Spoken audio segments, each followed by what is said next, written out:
ऐसे अनेक narrative set करने का प्रयास उन्होंने किया।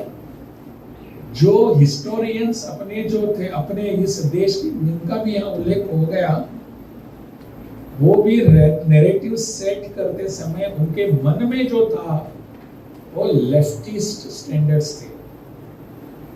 वामपंथी लोगों ने एक यहाँ नैरेटिव सेट करने का प्रयास किया। हमारे देश का दुर्भाग्य ऐसा है, 1947 के बाद जब हमारा देश स्वतंत्र हो गया, तब जो हमारे यहाँ सत्ता पर बैठे हुए लोग थे, जिसे हम नेहरूवियन मॉडल कहते हैं, वो मॉडल भी लेफ्टिस्ट मॉडल था।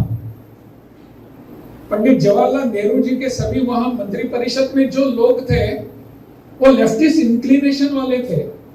वो अपने देश के बारे में, इस मिट्टी के बारे में कैसा सोच सकते हैं? उनकी आस्था तो बाहर थी, विश्वास बाहर था।